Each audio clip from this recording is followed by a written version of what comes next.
Beers became garbage, I blame you. I gotta talk to y'all, and it's about a really stressful subject, IPAs. And not just any IPAs, but New England IPAs. Anyone in the beer business or anybody who's been enjoying IPAs for more than 10 years, they might shudder when they hear the word New England IPA because it's almost become a 4-letter word. What is India Pale Ale? Let's start there. India Pale Ales came about when the British were going to India to take and steal shit. When they went on their journey, the beer that they brought to help their lapses in judgment while they stole shit and messed with people's culture, the beer went bad. It could not make the voyage to India. When they got to India, they found that the Indians flavored some of their beverages with hops, and they found that the hops were a preservative. The English started adding the hops to their beer, and India Pale Ale was born. They were able to get happily as drunk as they want on their voyages back and forth throughout their empire. Cool. The definition of IPA has changed over time. English IPA and American IPA, about 10 years ago when beer was getting really popular, those were the two preeminent styles. English IPA was going to be malty with a hint of hop bitterness at the top. American IPA was going to be dank,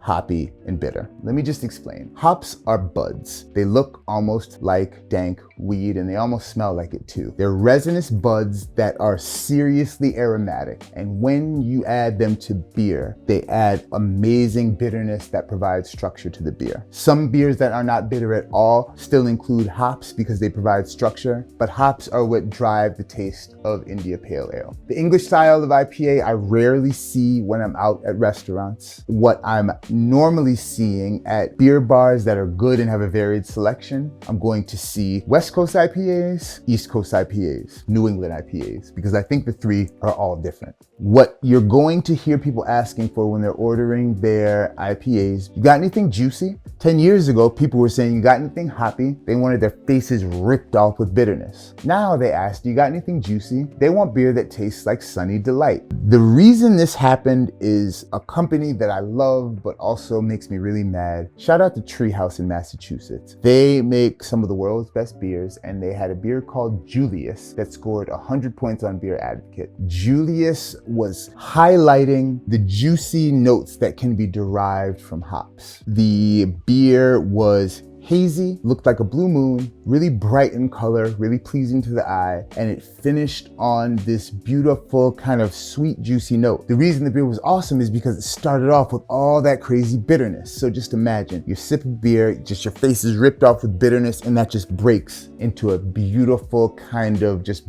bright orange tangerine action. It takes some skill to make that happen. As with anything, the copycat started, and a lot of amazing versions of New England IPAs started creeping up, and then a bunch of garbage ones started creeping up. And the beers became garbage, I blame you, and I blame me, because consumers started asking for IPAs that were juicy. For a long time, you couldn't find Treehouse anywhere, so it became like this holy grail. So anything else that showed as juicy, people were into. Beers that are hazy, I've heard from brewers are really easy to make. When you've got all that haze and you got all that juice, you can hide a lot of the messes that happen in brewing. When brewing doesn't go as right as it should, a chemical called diacetyl is created, and it's slippery on the lips and it smells like banana, and it's just a mess. But you put some haze around that shit and you'll be loving what you have. What I have here are 3 IPAs from really great breweries that are all from New England. And I want to look at the color and taste each one of these and see what they're going to give me. We're going to start with the company that wrote the book for craft beer in Connecticut, New England Brewing Company, or NEBCo. They've also really kind of complicated things, because if you ask for a New England IPA, you're asking for this, and you're also not asking for this. Sea Hag is one of the first craft brewed American India Pale Ales to be packaged in cans. Handmade with free malt and a generous amount of hops throughout the brewing process, lends a crisp finish and a big floral aroma. Drink it, it's good. This beer is not claiming to be hazy. This is claiming to be an American IPA. We're gonna crack it, we're gonna see how it looks, how it smells, how it tastes, and how it finishes. You ready? Ooh, party. Pro tip, if your stuff is ever fizzing over, literally just go up. Gravity's so awesome. Let's see what this bad boy is looking like. Okay, so you see this? Pretty translucent, right? not very, very hazy. This is what IPAs for the most of my career in the beer world have looked like. And the smell is beautifully dank. There's a funk that hops have, and Sea Hag, I mean, just really nails it. It's floral, it's grapefruit, it's dank marijuana, it's a little bit of like a cumin, like a little bit of, Southeast Asian cuisine all in one. Time to taste. It's really beautiful. Those 3 malts shine through. Malts give a little sweetness in beer, and it gives a nice sweet maltiness without being heavy. That right there, classic American IPA that can stand up against anything, anywhere. This is made by Alvarium, New Britain, Connecticut. Some of my favorite human beings and amazing artisans at what they do. This is labeled New England IPA. Alvarium has done a really good job with their flagship beer, Fresh. It's one of the beers that has that juice factor, but it's still a real beer with a real bitterness and a real kind of flavor journey. Unglued is the New England Double India Pale Ale, so it's gonna be a little more boozy.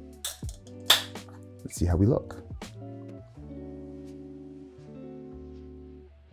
Now let's compare. Ooh, that nose is coming to get me. Do you see there's just a touch more of a haze? It's just a little less translucent than this guy. It's also lighter. When you get into your New England IPAs, they're gonna be lighter, hazier, less translucent. Some people think that's more pleasing. On the nose, so I'm getting everything I got before, that big hop dankness, plus like a bright tangerine or like the smallest hint of an orange dream bar. All of those crazy wacky flavors are dope as long as the real hop flavors are there, and I got them there with this bad boy.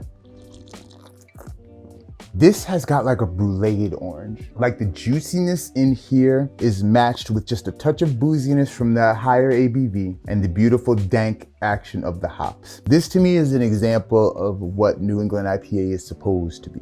Fiddlehead. This is a beer that was chased in Connecticut for a long time. It's from Vermont. Vermont's history in craft beer is longer than Connecticut's, and there's been a good friendship between the two, I think. All right, let's see what this bad boy is giving. And see, I think this is representative of that OG Vermont style. Vermont's the lightest in color and just a very bright nose and heavy on the dank. Less on the chunky bitterness, but like a serious like lemon haze going on. And this is juicier in the most pleasant of ways. This captures the hops, it captures the juice, and you have a real beer here. All 3 of these are New England IPAs. All of them are wildly different. So you know what I've learned right now is you really are going to have to first learn your categories, and then within that category, you have to start tasting. What makes a beer good or bad is not just how it tastes, but what it purports itself to be. The process of brewing is so quick, and there are new styles invented almost every year, and a lot of them are driven by what the public is asking for. No matter how styles change, the brands that are thoughtful about what they do, the brands that are consistent about what they put out, and the brands that really, really value the process are always gonna have good beer. And I really, really suggest, if you love good beer, find something from NEBCo, grab something from Alvarium, their coffee's banging too, and definitely grab something from Fiddlehead. Enjoying beer is a really fun journey, and I hope to take it with you. As always, happy drinking, cheers. Bam.